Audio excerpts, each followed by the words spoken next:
கடந்த சில வீடியோஸாக subscription model sums தான் பார்த்துட்டு வரோம். அந்த வகையில் இன்றைக்கி நம்ம பார்க்க போகிற சம் 12th அக்கௌண்டன்சி சாப்டர் 2ல் இருக்கிற ரெஜிஸ்ட்ரேஷன் 11 தான் பார்க்க போகிறோம்.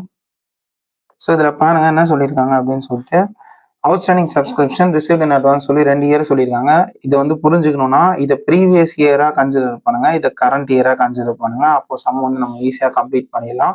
சப்ஸ்கிரிப்ஷனோட வேல்யூ கீழே கொடுத்துருக்காங்க. நிறைய பேர் இதை பார்க்காம இதை எடுக்காமலே விட்டுருவாங்க. ஸோ கரெக்டாக இந்த வேல்யூவை எடுத்துருங்க. இதுக்கு ஒரு ஷார்ட்கட் இருக்குங்க. இந்த சம ஞாபகம் வச்சுக்கோங்க, எக்ஸ் ஞாபகம் வச்சுக்கோங்க. அத வேற ஞாபகப்படுத்திட்டீங்க. நெஞ்சமெல்லாம் பொண்ணா இருக்கு தம்பி. அதாவது அந்த எக்ஸ் இல்லைங்க, ஐயோ நம்ம மைண்ட் அங்க போகுது. இந்த 2 நம்பரையும் மைனஸ், இந்த 2 நம்பரையும் பிளஸ், இவ்வளோதாங்க வேல்யூவே. இந்த சமூகம் வந்து நம்ம எக்ஸ்பெண்டிச்சர் இன்கம் ப்ரிப்பேர் பண்ணுவோம்னா calculation of income from subscription எழுதிக்கிறோம். தமிழில் அப்படிதான், சப்ஸ்கிரிப்ஷன் மூலயமா இன்கம் எவ்வளோ வந்திருக்காங்க அதை கண்டுபிடிக்கிறதுனால சந்தா மூலம் பெற்ற வருமானம் கணக்கிடுதுன்னு ஹெட்டிங் போட்டுக்கலாம். ஃபர்ஸ்ட் எடுத்தோன்னே சப்ஸ்கிரிப்ஷன் ரிசீவ் டியூரிங் 2018 போட்டுக்கிறோம். 1,50,000 கொடுத்துருக்காங்க, அதை நம்ம நோட் பண்ணிக்கலாம். இப்போ நம்ம ஆட் பண்ண வேண்டிய 7,000 3,000 எடுத்து நோட் பண்ணிக்கலாம்.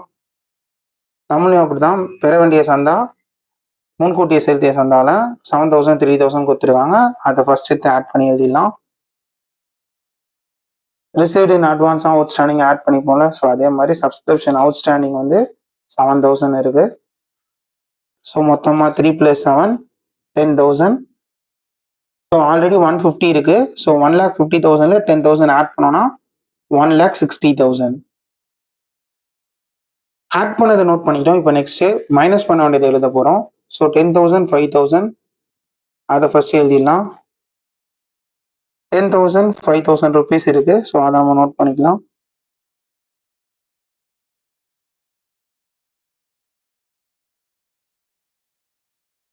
ஸோ நெக்ஸ்ட் இயருக்கான காசை அதை நம்ம இங்கே எடுக்க மாட்டோம், அதனால அது ரெண்டுத்தையும் நம்ம இங்கே மைனஸ் பண்ணிக்கிறோம். வேல்யூ வந்து 5,000 கொடுத்துருக்காங்க. ஸோ 10,000 + 5,000 டோட்டலாக நமக்கு 15,000 இருக்கு. ஆல்ரெடி வந்து பார்த்தீங்கன்னா 1,60,000லேருந்து நம்ம லெஸ் பண்ண வேண்டிய இந்த 15,000 மைனஸ் பண்ணோம்னா இப்போ சப்ஸ்கிரிப்ஷனோட வேல்யூ 1,45,000. ஸோ நம்ம சப்ஸ்கிரிப்ஷன்லேருந்து வந்திருக்கிற இன்கம் எவ்வளோன்னு பார்த்தீங்கன்னா 1,45,000. இதே மாதிரி எக்ஸசைஸ் சம் நம்பர் 11 இருக்கு. இது முக்கியமான 3 மார்க் மாடல் சம்மு. ஸோ மறக்காம ட்ரை பண்ணி. இந்த வீடியோவில் 12th அக்கௌண்டன்சி சாப்டர் 2ல இருக்கிற இல்லஸ்ட்ரேஷன் 12 தான் பார்க்க போகிறோம். ஸோ இந்த சமயம் வந்து பார்த்தீங்கன்னா நம்ம 10th சம் போட்டோம்ல அந்த மாடல் தான். சப்ஸ்கிரிப்ஷன் ரிசீவ்ட் இந்த இயர் 2018 வந்து 16,000 சொல்லியிருக்காங்க, விச் இன்க்ளூட்ஸ்ன்னு சொல்லியிருக்காங்க. அதே தான் தமிழ்லேயே பார்த்தீங்கன்னா அடங்கி உள்ளது அப்படின்னு சொல்லியிருக்காங்க. அப்படின்னா இந்த 16,000 உள்ள ப்ரீவியஸ் இயர் அமௌண்ட்டும் நெக்ஸ்ட் இயர் அமௌண்ட்டும் இருக்கும், அதை நம்ம தனியாக பிரித்து எடுக்கணும். அதை தாண்டி நமக்கு அவுட் ஸ்டாண்டிங்கும் ரிசீவ்ட் இன் அட்வான்ஸும் கொடுத்துட்டாங்க, அதை ஃபைனலாக நம்ம ஆட் பண்ணணும். ஃபர்ஸ்ட் இப்போ நம்ம ஃபார்மேட் எழுதிக்கலாம். How will the following item appear in income and expenditure account தான் கேட்டிருக்காங்க. ஸோ ஃபைனல் அக்கௌண்ட்ஸ் இல்லை, அதனால நம்ம இன்கம் அண்ட் எக்ஸ்பெண்டிச்சர் அக்கௌண்ட் மட்டும் ப்ரிப்பேர் பண்ணால் போதும். So income and expenditure account year எழுதிக்கிட்டோம். Debit side expenditure, credit side income. So first ஐட்டமாக by subscription receive during the year. So 2018 நமக்கு 16,000 இருக்கு. அந்த 16,000 ரூபாய் அப்படியே எழுதுறோம். இது உள்ள ப்ரீவியஸ் இயர் நெக்ஸ்ட் இயர் அடங்கி இருக்குன்னு சொல்றாங்க. ஸோ இப்போ நம்ம அதை தனியாக பிரித்து எடுக்க போகிறோம். ப்ரீவியஸாக இருக்கிற 2017ல் 3,000 கொடுத்துருக்காங்க, அதுதான் இங்கே நம்ம எழுத போகிறோம்.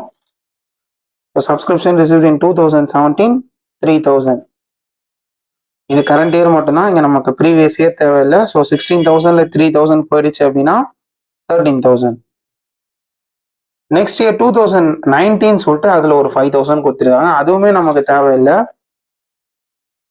சப்ஸ்கிரிப்ஷன் ரிசீவ் 2019 5,000 நோட் பண்ணிக்கிறோம். ஸோ 13,000லேருந்து இந்த 5,000 மைனஸ் பண்ணிட்டோம்னா பேலன்ஸ் 8,000.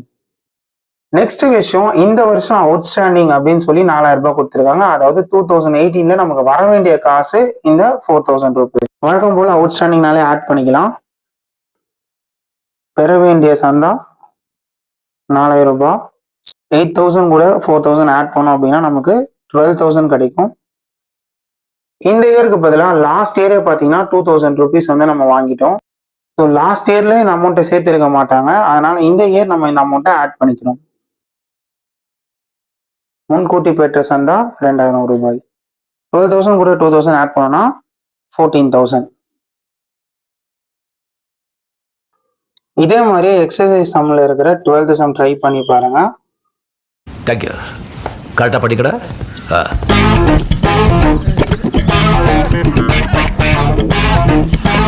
அடடே எப்போ வந்தீங்க? Okay okay. பொதுவாக 12th அக்கௌண்டன்சியை பொறுத்த வரைக்கும் இல்லஸ்ட்ரேஷன் சம்ஸ் எப்படி இருக்குமோ அதே மாதிரி தான் எக்ஸைஸ் சம்ஸுமே இருக்கும். பட் ஆனால் செகண்ட் சாப்டர்ல பார்த்தீங்கன்னா ஒரு சில வேரியேஷன்ஸோட சில சம்ஸ் வந்து இருக்கும். அந்த வகையில் இன்னைக்கு நம்ம பார்க்க போகிறது எக்ஸைஸ் சம் நம்பர் 13. பிகாஸ் இதுக்கு எந்த ஒரு இல்லஸ்ட்ரேஷன் மாடல்ஸும் கிடையாது. என்ன சொல்லியிருக்காங்கன்னா, how the following items will appear இந்த ஃபைனல் அக்கௌண்ட்ஸ் கேட்டாங்க. ஸோ அஃப்கோர்ஸ் நம்ம வந்து income and expenditure account, balance sheet ரெண்டுமே பண்ணோம். தூத்துக்குடி யங் பயனர்ஸ் அசோசியேஷன் சொல்லியிருக்காங்க. அதுதான் தமிழ்லுமே. ஸோ தூத்துக்குடி இளம் முன்னோடிகள் சங்கத்தில் இறுதி கணக்குகள் எவ்வாறு தோன்றும் என கேட்டிருக்காங்க. There are 100 members in the association, each paying ₹25 as annual subscription சொல்லியிருக்காங்க. அதாவது வந்துட்டு 100 உறுப்பினர்கள் இருக்காங்களா. ஸோ ஒவ்வொருத்தரும் வந்துட்டு ₹25 வந்து ஆண்டு சந்தாவா கொடுத்துட்டு இருக்காங்க. நெக்ஸ்ட் என்ன சொல்றாங்கன்னா, by the end of the year 10 members வந்து அவங்க வந்து பே பண்ணல அப்படின்னு சொல்லியிருக்காங்க. சப்ஸ்கிரிப்ஷன் காசு, அதாவது அவுட் ஸ்டாண்டிங் சொல்லியிருக்காங்க. 4 பேர் என்ன பண்ணிட்டாங்கன்னா, அட்வான்ஸா நெக்ஸ்ட் இயர் காசை இப்பவே கொடுத்துட்டாங்க அப்படின்னு சொல்றாங்க. அதேதான் தமிழ்லுமே 10 உறுப்பினர்கள் வந்து சந்தா செலுத்தாமல் இருந்தனர்னு சொல்லியிருக்காங்க. அப்படியே 4 உறுப்பினர்கள் என்ன பண்ணிருக்காங்கன்னா, அடுத்த ஆண்டுக்கான சந்தா தொகை முன்கூட்டியே செலுத்திருக்காங்க அப்படின்னு சொல்லியிருக்காங்க. ஸோ இந்த கொஸ்டின் நம்ம கரெக்டா புரிஞ்சுக்கிட்டாலே சம் வந்து நம்ம ஈஸியா போட்டுடலாம். ஸோ ஃபைனல் அக்கௌண்ட்ஸ் அப்படிங்கறதுனால income and expenditure, balance sheet ரெண்டுமே ஓபன் பண்ண போறோம்.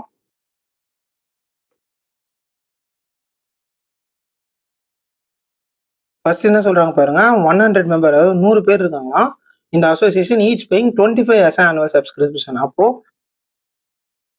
100 into 25 2,500 rupees வந்து டோட்டலா நமக்கு வர வேண்டிய சப்ஸ்கிரிப்ஷன். இதுல வந்து பாத்துக்கிட்டீங்கன்னா 10 பேர் வந்து நாட் பெய்டுன்னு சொல்றாங்க. அதாவது not பெய்ட்னா out standing. 25 into 10 250 rupees. இப்போ இந்த 250 தான் நம்ம வந்து அவுட் ஸ்டாண்டிங் சப்ஸ்கிரிப்ஷன் சொல்லுவோம். அதாவது நம்ம பெற வேண்டிய காசு, பட் ஆனா நமக்கு இன்னும் வந்து சேரல.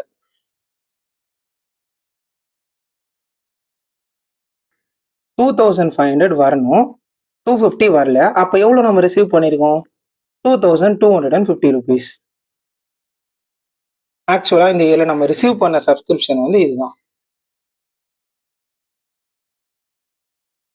இன்கம் அண்ட் எக்ஸ்பெண்டிச்சர் அக்கௌண்ட் மட்டும் கேட்டதா தோட முடிச்சிருக்கலாம். பட் பேலன்ஸ் ஷீட்டும் கேட்டிருக்காங்க ஃபைனல் அக்கௌண்ட்ஸ்னால. அதனால லயபிலிட்டிஸ், அசெட்ஸ். ஸோ அவுட்ஸ்டாண்டிங் நமக்கு வர வேண்டிய காசுங்கனால அதை நம்ம சொத்துக்கள் அசெட் சைட்ல நோட் பண்றோம். 250 rupees. நெக்ஸ்ட் பாருங்க, 4 members வந்து அடுத்த வருஷத்துக்கான காசை இப்பவே கொடுத்துட்டாங்கன்னு சொல்றாங்க. So 25 into 4 100 rupees.